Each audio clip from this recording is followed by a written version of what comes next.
Shorty said she wants to run away. She doesn't look like a boy she used to date. Took me by the hand and pulled me to the stairs. But I'm not interested, girl. All Time Low kicked off their new tour leg titled The Rise and Fall of My Pants this week, and it's the band's last run of dates for 2011. The band's fans have been a mainstay, and despite Dirty Work being the first record for Interscope, the band has had to operate outside of traditional media to make new fans and keep their old ones. In fact, Alex Gaskarth and Ryan Dawson said that word of mouth about the live show is the new way that bands like All Time Low survive.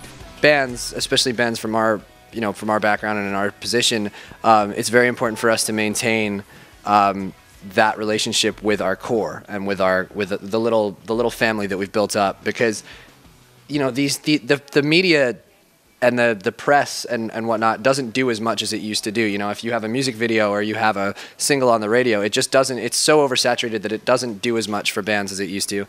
And so the one thing that I think still maintains actually gets results is making sure that these kids leave the live show stoked and go home and tell every single one of their friends that, holy shit, I've never seen anything that cool before or had that much fun before. So yeah, feeling connection. Like, there's no more, okay, the rock stars are on the stage and the peons are on the floor. It's kind of just like, okay, we're up here, you guys are here, we'll all hang afterwards.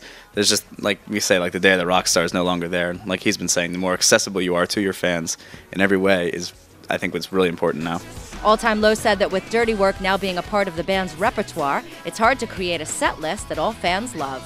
It's tough, man. Honestly, that's as we put out more records and more material, it's every day, every start of a tour, we're kind of like, yeah, it's a perfect set list, and we'll read over it. It's like 26 songs. We're like, When you've released like 6, or how many albums do we have? 5? Four. Four greatest hits albums. It's really hard to really choose your favorites. Wasn't there someone who put out one record? Hilary Duff. She had one record, and her second record. We should do the best of the greatest hits. Yeah, Hilary Duff's second record was a greatest hits. She put out 2 records. 2 records. All-time best of the greatest hits. Yeah. But it is tough because you have fans that want to hear the singles or the ones we push the most, and then you have these diehard fans who've seen us 10, 20 times, and they're like, okay, we've heard these songs every time we come to the show. Play some of the album tracks, but when you have the many records, it's cuts. Yeah, it's really tough to balance it. But we've been fortunate enough so far to be the crowd responds very well. We played our first show last night of this tour, and we got tons of tweets saying it was like the best set list yet, the best show yet.